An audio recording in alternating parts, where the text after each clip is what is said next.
He kōna I purangi tēnei nā te reo irirangi o Aotearoa. This is Mediawatch. I'm Colin Peacock. Major media organisations all over the world are currently copping criticism for the way that they're reporting what's happening in Gaza. Every word you say is being scrutinised so closely and is likely to be contested by one side or the other or both, and that definitely adds to the pressure. On Mediawatch this week, we ask a top BBC news boss how they're handling it, even when the criticism's coming from its own government. Also, how the Rugby World Cup fired up our sports reporters. Massive physical forward packs beating the living snot out of each other. But first, our political reporters and our new political leaders got off on the wrong foot this week. We ask a veteran political editor, is this a real media freedom fight with the interests of the public at stake, or just a bit of collective posturing to pressure the politicians? So no word from Winston Peters, no word from the New Zealand First Caucus and board. In fact, the board are going home. Mr Peters emerged at about 10 to 5 after another full day of talks, New Zealand First Board and Caucus, the second day, of course. That was John Campbell after the election in 2017, when he was RNZ's checkpoint host, and New Zealand First leader Winston Peters was negotiating long and hard with both major parties to form a new government. Hugh Hefner and Tom Petty were both still alive when the consultations began in Wellington, but both had died by the time Winston made his mind up. And the waiting was the hardest part for the parliamentary press pack. Every day they doorstepped politicians for answers, or failing that, just hints about what might be going on between whom behind closed doors. Now sometimes they got nothing, or sometimes a bit of something at the beehive lifts or the lobby, which didn't really help. Inside the elevators, reporters traipse in circles, waiting for Mr Peters to emerge. His absence is even more pronounced compared to last week's ubiquity. Then, when he had back-to-back meetings with National and Labour, he'd appear as many as 8 times a day. Now, instead, we're left to interpret the cryptic comments drip-fed to us by his MP, Shane Jones. There was a verse in the Bible. I think it's Proverbs 29:14. Have a look at it, Ewa. If a king judges the poor with fairness, his throne will be established forever. Well, we all know now what happened in the end, and it wasn't quite the greatest story ever told, but it was one that went on for ages. Now, 6 years and 2 elections on, you'd think no one would be keen to repeat that experience. But last Thursday, 6 years almost to the day, the press pack was back, badgering the New Zealand First leader at the airport with questions that he didn't even acknowledge, let alone answer. And TVNZ even put a video of it up on YouTube with a marking each of the 27 futile requests. Happy to be back, possibly back in town. You've noticed they've changed the Air New Zealand safety demo. Is there anything you'd like to say, Mr Peters? Now, it's hard to know who emerged from all that with a greater dignity deficit, or from the next episode at Parliament that day. Into the Parliament, a full-scale operation through a little-known entrance. News Hub spotted him, though. Mr Peters, have you spoken to Christopher Luxon yet? Why won't you say anything, Mr Peters? Now, eventually, New Zealand First went into a select committee room, but more questions were shut down by the party's president, and then TV cameras were banned from an area where they're usually allowed. News Hub's Lloyd Burr said it was a sad day for media freedom, and he deployed a Washington Post-style clarion call hashtag, Democracy Dies in the Dark. Though soon after, he seemed pacified by pastries borne by New Zealand First media spokesperson and former MediaWorks newsreader, Jenny Marcroft. You've been waiting, so we thought we'd bring you some afternoon tea. Is this actually why you've come out? Yeah. Oh, thank you very much. The whole thing. Of Kai, rather than information. There's no rhetoric to share, but there's the equivalent of loaves and fishes. OK, guys? Thank you. And that was MP Shane Jones there again with a bit of biblical filler and an echo of the election situation 6 years earlier. But this time, it's a different negotiation game. New Zealand First isn't picking a party to lead the next government. We already know that that will be the National Party and that their main ally will be the ACT Party. But the price to pay for Mr Peters' party's support is something that the public wants to know about, and the media doesn't want to wait till next month's special vote count to find out what it is. And you can't blame them. Winston Peters made a point of saying that promises made during the election campaign are not worth confetti just the morning after the polls closed last Sunday. So it's understandable the media wouldn't be too happy to hear the Prime Minister-elect tell them on Monday not to expect too much from him. We're going to do that confidentially. We're going to do that in private. We're not going to be negotiating that through the media, and you probably won't get a lot of comment from me about that. In the same breath, Christopher Luxon said he'd already been talking to partner parties, but as we've heard, they are not talking to the media either. And shortly after that, News Talk ZB's political editor Jason Walls then went on to say the new Prime Minister had a bit of a barb for the reporters that he was keeping at arm's length. He keeps talking about these quote-unquote parlour games that the media like to play, which is terrifically offensive. Christopher Luxon, if you're listening, it's actually called reporting the news to the New Zealand public. So we can have that battle when we see him later this afternoon. And those disrespected reporters did have it out with the National Party leader again ahead of the first caucus meeting the next day, with the Prime Minister sticking to his guns and dissing their work again. I've read a lot of punditry and commentators over my 2.5, 3 years almost in politics, and I just say to you, it's often very wrong. And so, again, I'm not interested in too many people's reckons. We're actually going to go to work and work with the parties and the leaders involved and actually build a coalition government that's actually going to be incredibly strong. There's a lot of people with their reckons, and I just put to you they could be very, very wrong. Now, one way not to be wrong with the reckons is, of course, to get the right stuff from the horse's mouth. But the Prime Minister-elect's stance is that you can lead him to a media conference, but you can't make him talk. And he was adamant that democracy and the media's role in it would not be diminished by that. What I'm saying to you is I just can't come out here every day and give you a blow-by-blow of what we're discussing with each of those individual parties, because that's not particularly helpful. It's not about that. We will surface with an answer. It's not about that, though. It's the tone that you're setting by making it sound like we are being, hungry and ferocious and impatient. No, I'm not meaning to say that at all to you. You've got a very important role to play as media. I fully respect that, and I want to have a strong, positive relationship with media because I think it's a very important role in our democracy. Could you then... When I'm being asked about the approach. But when that approach is, don't approach me yet about something we're discussing behind closed doors, well, that's never going to wash with the media. The previous day, veteran political editor Richard Harman said, on his political news site for subscribers, Politic, that National's relationship with New Zealand First had not got off to a great start. Working through back channels, he reported, the Prime Minister-elect was understood to have offered Winston Peters the role of Speaker to lock in New Zealand First support. And he reported that Winston Peters had said, "Do I look like I'd be interested in the Speaker's job?" when asked about the offer. And that's answering a question, obviously, with another question. But on Tuesday, Richard Harman wrote that National was trying to keep the negotiations as quiet as possible, and at that fraught media conference on Tuesday, Richard Harman himself asked Christopher Luxon this. Will you make secrecy a condition for the other parties to uphold when they get into talks with you? In other words, will you require that they not talk to the media while they're talking to you? I think it's in the interest. I think you'll find that actually probably the leaders of the parties will actually want to work together and actually get through this together, and rather than do it through the media is my hope as well. Could you be negotiations with Winston Peters with offering him the Speaker? No, we haven't. I appreciate there's lots of reckons. I appreciate there's lots of people with lots of views about what could happen. I just say to you that has not been... Well, it's not been reckoned, it's been reported. It might have been reported. It's Richard Harman, if you want to tell me it's wrong. Sure, that's right. And I appreciate there's lots of reports and lots of articles that I've read and lots of columns about lots of things. And that's part of what I'm focused on. It wasn't a column, it was reported. He's not thinking it. Yeah. He's reporting it. Are you saying he's wrong? I've got it. It's wrong. And there was plenty more angst over all that at that media conference, but it didn't move the Prime Minister-elect. And Winston Peters' party people and the ACT Party have also had nothing to tell the media yet about what's been discussed. Now, Richard Harman has covered every MMP election and the configuring of coalitions that have followed. I asked him if the allied parties really do need time to talk amongst themselves in private before briefing the media, and isn't that fair enough, and maybe even in the public interest? We've seen some rather pointless stuff at the airport this week, haven't we, with people door-stopping politicians coming into Wellington and trying to get some sort of negotiating position from them.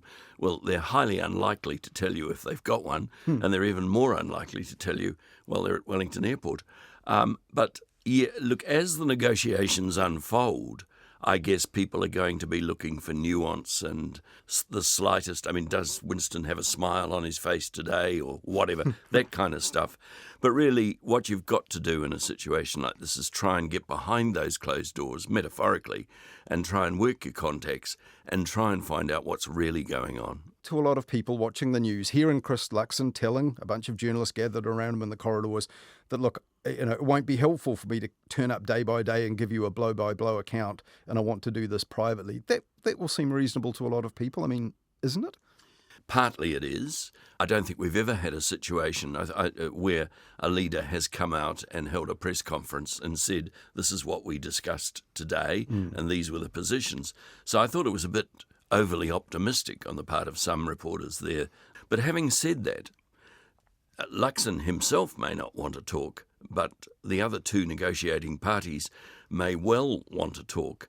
And if you go back to 2017, we had a situation where the National Party organisation was very keen to find out what was going on in the talks, because they were concerned that particularly Stephen Joyce might be willing to make too many concessions to Winston Peters simply to stay in power. So there was a lot of talk going on behind the scenes with the intention that it become public, so that the party could understand what was going on and, if necessary, put their oar in. So you asked Christopher Luxon yourself at one of those stand-ups, will you require secrecy from the other parties in the negotiations as well? Is that exactly why you asked that question? Absolutely. Luxon, with the best will in the world, does not have sovereignty over ACT or New Zealand First. I mean, they can make their own minds up who they talk to. Jessica Much-Mackay, the political editor at TVNZ, pushed back at Chris Luxon during one of those stand-ups, I think this was on Tuesday, putting words in her mouth here, but she kind of said to him, you're painting us, the press gallery journalists, as kind of greedy, maybe a little voracious, even aggressive. Do you think he is doing that? Is it a fact that he's perhaps just not used to this as a Prime Minister just yet? Well, I was a bit surprised at what Jessica said. I was standing almost next to her when she said it. Look, Prime Ministers are always going to set rules for their engagement with the media, but there's no law that I'm aware of that says the press gallery have to follow them. Is Luxon inexperienced with the media? Yes, absolutely. And I think he has unrealistic ideas about how government formation talks work, because he talks about them as if they were a merger or acquisition. They're not. There's a huge army of people behind each party. There are people with different ambitions. There's not a clear consensus, as there is in a company merger, that what we simply want to do is elevate the profit and therefore the share price. There are no simple, as he might put it, KPIs for a merger. Everyone is going to have a different agenda, and you've got to bring these kind of sort of complex, whirling eddies together into a whole, which may or may not last. But is this, some of the things we've seen this week, this kind of face-off, if I can put it like that, is this partly a fear of maybe precedent setting isn't quite right, but maybe laying down a marker? Is it the gallery and the senior political editors trying to impress upon him from day one that, you can't keep us at arm's length like this? And it's not really about the coalition talks and the formation of the government? Yeah, I think you're right. I think on the campaign, what I've observed has been a growing impatience with Luxon on the part of usually quite balanced and reasonable journalists. There's a feeling that I think there's a frustration with his insistence on not answering questions, really. He just pushes talking points all the time. And he seems to regard his meeting with journalists as if he were meeting with the advertising department. And I think everyone's finding that frustrating. I don't think he's going to have a particularly good relationship with the gallery, but he's not the first Prime Minister to be in that situation. Right. Well, with that in mind, I wonder if you were a bit offended to have your reporting lumped in with the reckons, the term that he kept using, and he even referred to one point, there'll be lots of people talking to their typewriters in the media about this government formation negotiation business, and he didn't want to play into that. How did you feel about being lumped in with the reckons merchants? Well, you get used to it, don't you? Well, I knew the story was correct. I knew who I'd spoken to, and I also knew that most, or at least two of the political editors that I'm aware of, had spoken to very senior people in New Zealand First and had it confirmed, and even better than that, it had been confirmed, as I understand it, by John Key, by at least one journalist who phoned Key. And it was a good story, I think. And look, what Mr. Luxon is going to have to get used to is that every political party in Parliament leaks I'm absolutely certain that once they start firing public servants, the public service will start leaking as well. He can't control any of those things. But can we have any sympathy for Mr Luxon here when he refers to not wanting to feed the reckons, as he put it, during this sensitive time when negotiations are going on? Because there is a lot more opinion, analysis, commentary by political journalists and others, pundits, outsiders, and so on. And that is something that will make the job harder. It's not illogical on his part, is it, to not want to give that any energy? Look, I'm sure that every political leader in Parliament would much prefer that their only encounter with the press or the media consisted of them speaking and the media not saying a word. There are some big issues on the table in these talks. There are the spending cuts, there is the Waitangi policy, and they are going to have to be negotiated. No party is going to come out of these talks with everything that they went in with. And that process will lead to people within the parties, people who voted for them, people in the public generally, asking questions. I think that's reasonable. I think it's reasonable that we try and meet that demand and try and shine some light on what's going on behind those closed doors. You've made a point in your reporting of attending party events, party meetings, both not just during election campaigns, but around conference time as well, attending those sessions, rather than just reporting what leaders have to say. Is this something we need a little more of? Yeah, I think so. You make contacts. And at the end of the day, the role of a political reporter is to disclose. And to disclose, you need to have relationships with MPs across the House. Those need to be trusting relationships both ways. And the best place to deal with that is at a party conference where there's a lengthy afternoon being spent on local government remits and all the MPs want to go outside and have a cup of coffee or whatever. They know they're not being reported, and you build a base from that comes in is really useful at a time like this. So even if it doesn't generate a story in the here and now. Yeah, absolutely. And for example, during the campaign, I went with Winston Peters to a potiki, and I turned up in a potiki, and the guy that was sitting the chairs out, I'd had a drink with during the New Zealand First Conference. We had quite a good chat about how things were moving in the Bay of Plenty, etc. But I also know, that I can go and talk to him whenever. And another example, by attending an ACT Party event, you heard the leader telling party members, he repeated that claim that, if we're in coalition, we will go through things with the National Party, bill by bill, they'll need our approval. So it was repeating something that was definitely a newsworthy claim when it was made, in the earlier stages of the campaign. Oh, that's a fascinating story. I think there's a little bit more to come out about that, because I think the people behind Seymour believed that idea was not going to be mentioned again. But yes, he mentioned it in a speech on Saturday night in Hastings. I was quite surprised that he came back to it. So probably something that will come up behind closed doors when he does meet with his National Party counterparts, and then the leader of the National Party may or may not respond to any journalist questions about it in the days ahead, I guess. Yeah. Look, all of these questions are going to be asked, and it won't be until we get those official results. But look, the one thing that we all are hoping for is that we're not going to go through 43 days, as we did in 1996, of waiting for Winston. That was Richard Harman, former long-serving political editor of TVNZ, and now the editor of the political news site for subscribers, Politic, which this week reported overtures made to the New Zealand First Leader, which the Prime Minister-elect denied, while telling political reporters at Parliament, including Richard Harman, not to expect too much comment from him while the talks are going on to form a new government.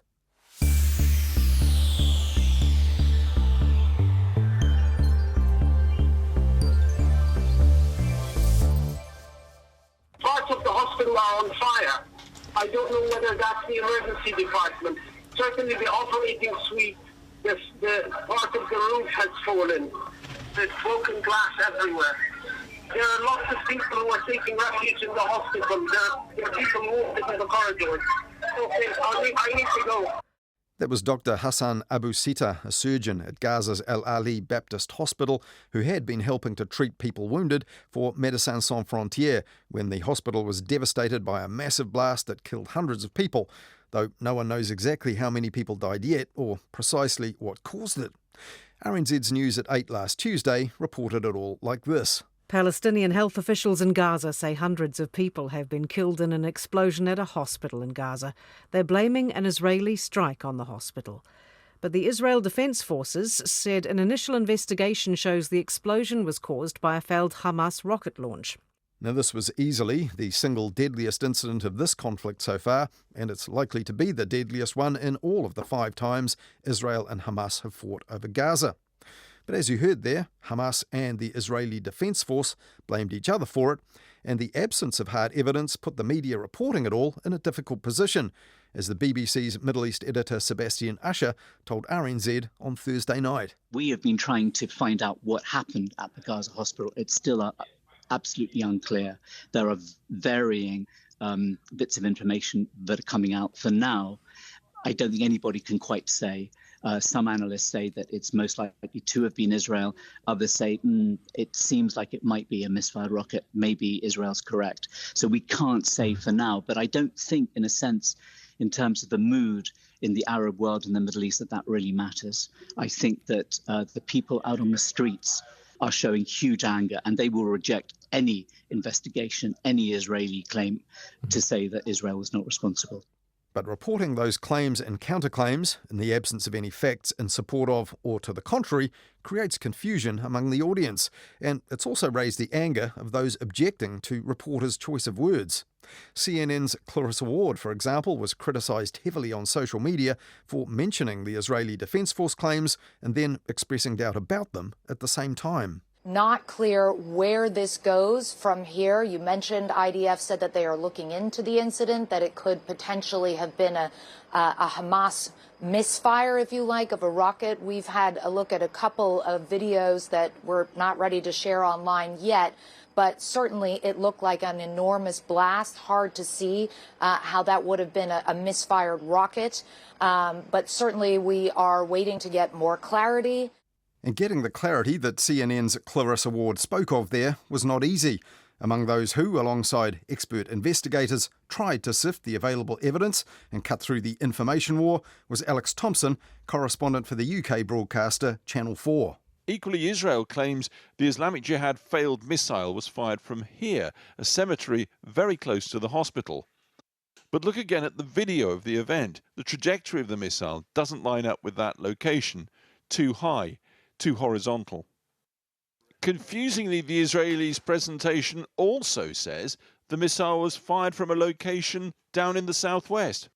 It can't be both. Islamic Jihad say it was an Israeli missile and they have the warhead to prove it, but they haven't produced it. And in the end, Alex Thompson's bleak conclusion was this. Israel and Hamas can tweet what they like. The truth of what happened here last night requires independent, expert investigation. Not happening. Meanwhile, on News Hub at 6 on Thursday, another British correspondent, ITV's John Irvin, put it like this. This war began with a civilian bloodbath of historic significance, and this may well be another one on the other side of the fence. Any doubt is due to a fierce information war that in truth matters little to the victims of the Gaza hospital tragedy. And even before the Al Ali hospital catastrophe amplified emotions, the hyper-scrutiny of reporters' work was adding to the stress of those reporting from the war zone. Every word you say is being scrutinised so closely and is likely to be contested by one side or the other or both, and that definitely adds to the pressure. That was the UK Channel 4's correspondent Secunda Kermani talking to the BBC's media show last week from Gaza. Now, at times, broadcasters have used the wrong words and given audiences the wrong idea. The BBC's Evening News in the UK last week, for example, made a rapid apology for an error just minutes earlier after complaints poured in. Earlier on BBC News, we reported on some of the pro-Palestinian demonstrations at the weekend. We spoke about several demonstrations across Britain during which people voiced their backing for Hamas, We accept that this was poorly phrased and was a misleading description of the pro-Palestinian demonstrations. Now here's the weather. And earlier this month, after the Hamas attacks from Gaza into Israel, people protested outside the BBC News headquarters in London about the BBC's long-standing policy of never labelling any group terrorists.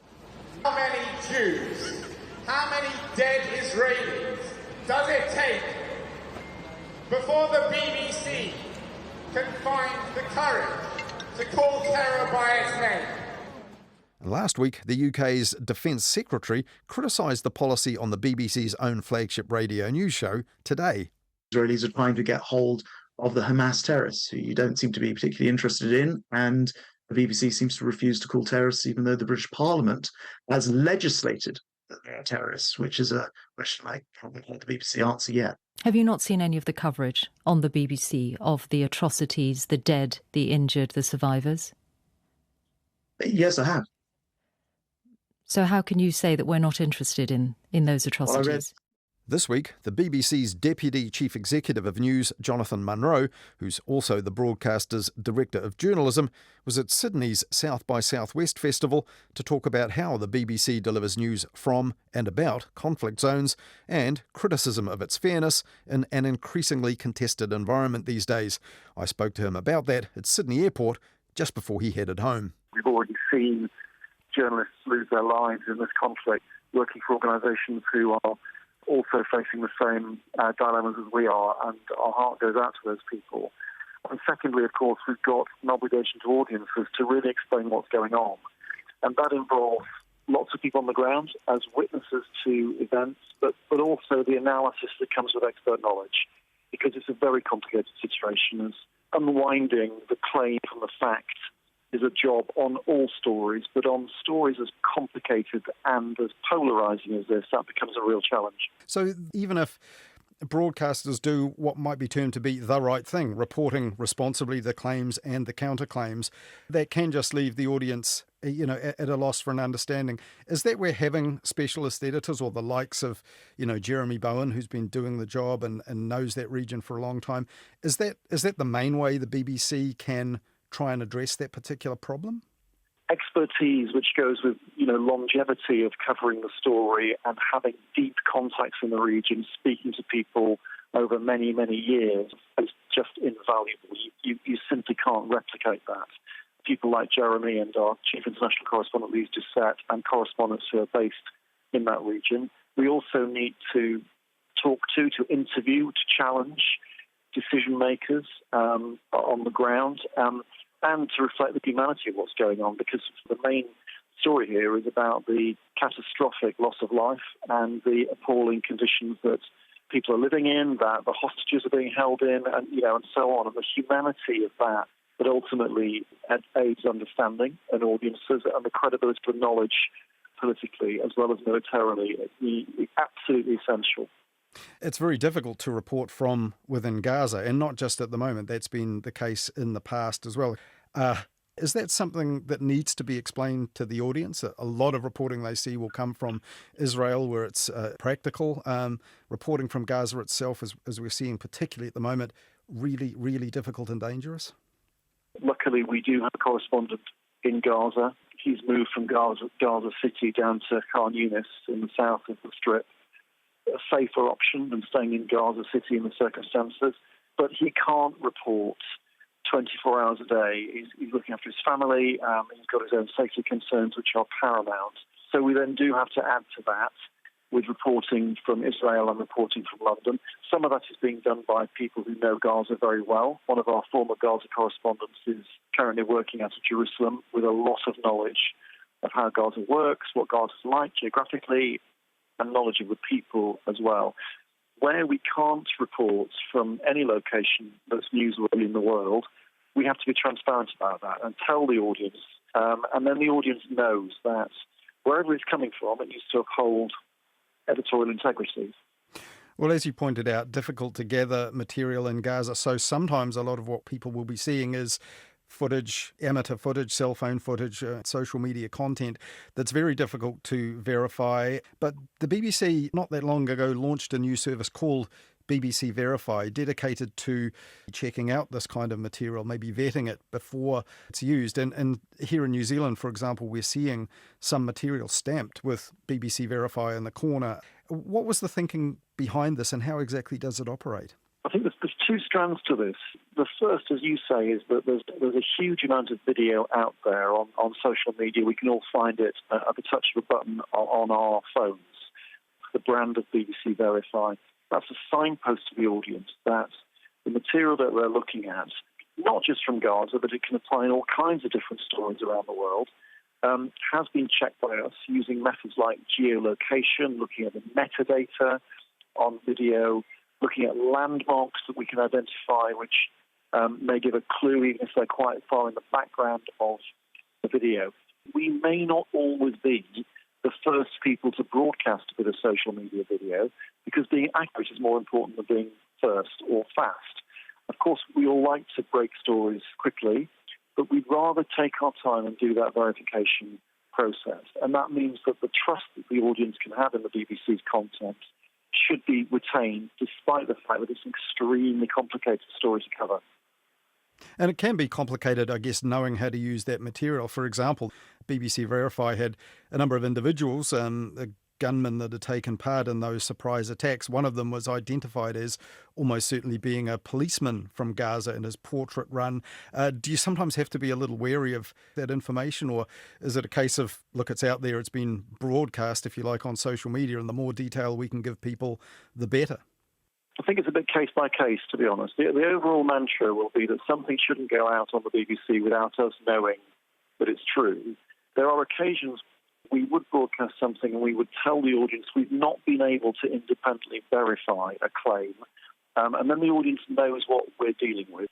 And we will always do our best to verify that. If it's not possible to do it, then we need to be transparent about that, and we need to caveat our coverage of the reaction to it with the fact that we do or do not have our own verification of the source material. On the BBC's media show last week, there was a short interview with a correspondent from your colleagues or rivals, if I could put it like that, at Channel 4. And he was saying they were acutely aware, all of them on the ground, that almost every single word was being scrutinised by critics for bias or prejudice. Is there anything broadcasters can do to protect their correspondents from such intense scrutiny by other people who have agendas and don't like it when their own particular point of view or chosen vocabulary is presented? I think that's a very appropriate diagnosis of the problem. The language we use in all kinds of stories, but it's particularly true, in the Israel-Gaza situation, is absolutely critical. Every word needs to be checked and rechecked and double-checked for any implication which is either inferred or implied by accident, because our job is to be impartial, tell the reality of the story, most importantly through the witnessing of that story by our own correspondents. And that's why we've got a significant number of correspondents in Israel, and that commitment is open-ended as far as we're concerned.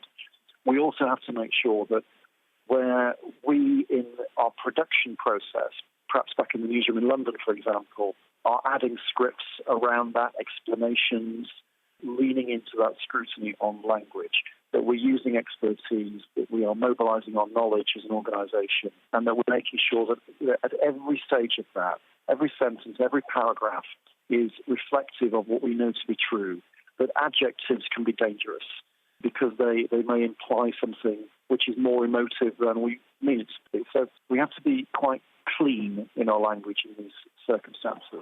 Of course, people can come on the BBC and express their views in language of their choice.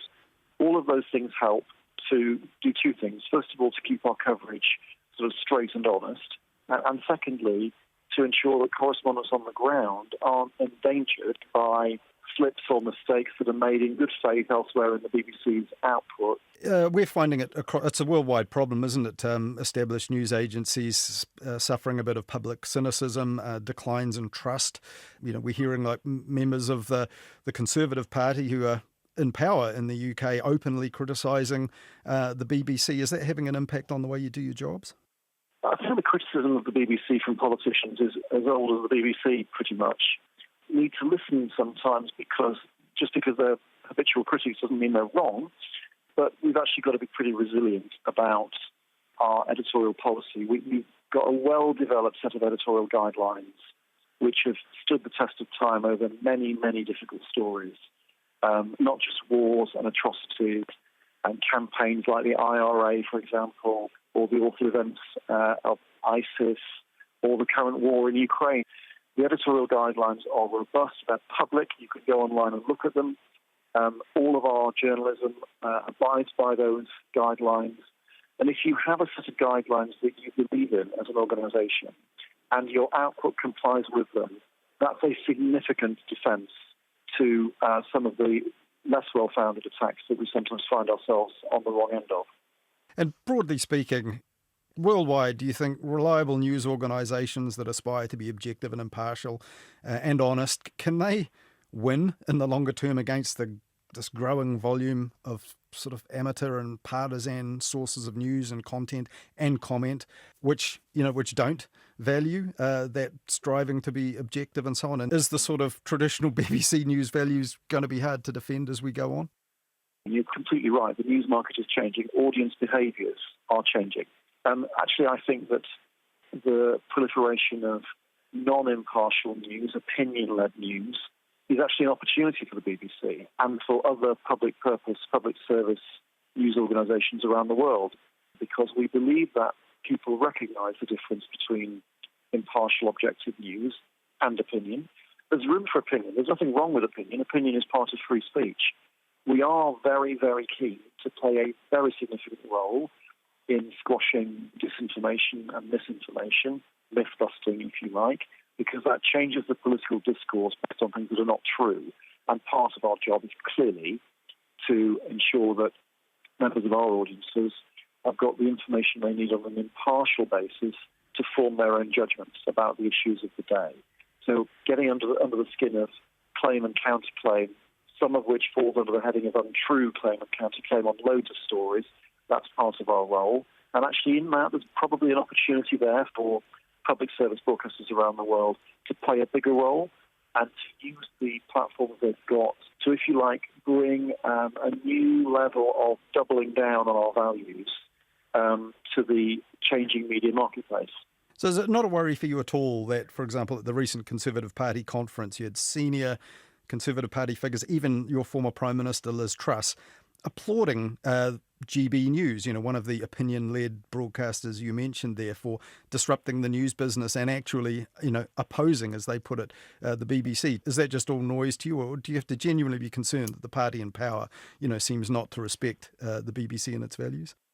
Well, first of all, I didn't mention GB News, so just to be clear about that. I think GB News, and there are other examples, are part of a regulated broadcasting system in the UK, and the regulator, which is a body called Ofcom, needs to do what it needs to do to ensure that regulated broadcasters stick within the rules. That's not really the BBC's problem or concern. Our concern is that we want to bring audiences with us on a values-led editorial proposition. Some politicians will like that, some politicians will not like that. That's up to them to make that case. It's not our business to try and stymie debate about the BBC. Everybody in the UK pays for the BBC, and therefore everybody's entitled to a view about the BBC. And some people express it very forcibly, and others choose not to do so. That is entirely up to them. Our job is to go out there and make sure that our journalism is the best it can possibly be. Of course, like all organisations based on human judgment, we sometimes make mistakes. That's life. And when we make mistakes, we need to be open to criticism, and we need to be open to views about what we do in the normal course of events. We're not short of views about what the BBC does and doesn't do. And I don't want to get into a debate about other broadcasters and what they do. It's part of the political discourse. And where it's unhelpful, of course, we wish that people had sometimes kept their counsel, but we're not in the business of trying to mute people who have problems with the BBC, or indeed people who endorse new start organisations in the media sector. It was the BBC's Chief Executive of News, Jonathan Munro, who's also the broadcaster's Director of Journalism.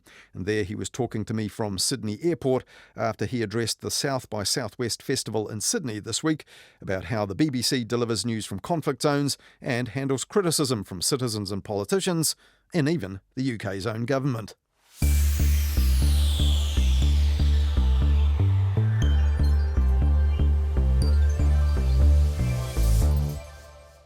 And finally this weekend on Mediawatch, as we've just heard, the language journalists use for contentious issues has to be carefully considered. But for sports, things are a lot looser, even on traditional and established broadcasters. Hence last Monday, RNZ's Joe Porter in Paris described the Rugby World Cup quarter-final collision of France and South Africa this way. It was two teams with some massive physical forward packs beating the living snot out of each other. Well, that must have looked great in slow-mo. And among the many Irish pundits claiming the All Blacks were afraid of the number one ranked Irish in their quarter-final was the former Irish international Gerry Thornley. Ireland are in New Zealand's heads like never before. You've got to look at it from their point of view. And I've been around longer than I wish, but I've been covering a lot of New Zealand tours and I've been covering a lot of New Zealand-Ireland games. And I'm telling you, Ireland, they're in their heads. But that's a bit of an ironic assessment given that the Irish stadium anthem by the Cranberries has the refrain, "What's in your head?" And he wasn't the only overconfident Irish pundit, as Hayden Donnell discovered in this week's Midweek Media Watch on Nights with Mark Leishman last Wednesday. Their second rows are quite old and they don't work as hard as Ireland, so Ireland win there. New Zealand's back rows, Sam Cane doesn't know how to ruck properly. Ireland having a massive chance. They're never going to get a better chance. Thank you. And, before I go, I want to just shout out to the stuff journalist, Tony Wall. He said, "I'm declaring it. I'll run naked through the street if the All Blacks beat the Irish team next week." He said that last week. It's happening. We're holding you to that, Tony. Okay. He's saying that he wants to donate $50 instead. No dice. You're honouring that. If you missed it, that's on the Media Watch page of the RNZ website, our section of the RNZ app, or you'll find it for free wherever you get your podcasts. But according to Sir John Kirwan on Sky Sports, last weekend's game wasn't about what was in the All Blacks' heads, but what was on the backs of the Irish. Can't get that monkey off your back. You don't get it off your back quick, it turns into a gorilla. It's now a gorilla for them. But shortly after that on Sky Sports, there was nothing holding back the freestyling fan reporter Joey Wheeler in the Flying Mullet Bar live in Papamoa. I'd like to make an apology to my wife, my boss. I may or may not be there tonight or on Monday. This place is rocking. I'd also like to apologise to the Cranberries because I think I got the song name wrong and the Sun. But I'd like to apologise to absolutely nobody. Let's go the All Blacks! Well, that was after the quarter-final. Hope Joey Wheeler paces himself for next week's Rugby World Cup final in Paris on Sunday morning. And if that gets too much for him, or for you, you can always tune in to Media Watch, on again at the same time next Sunday, here on RNZ National.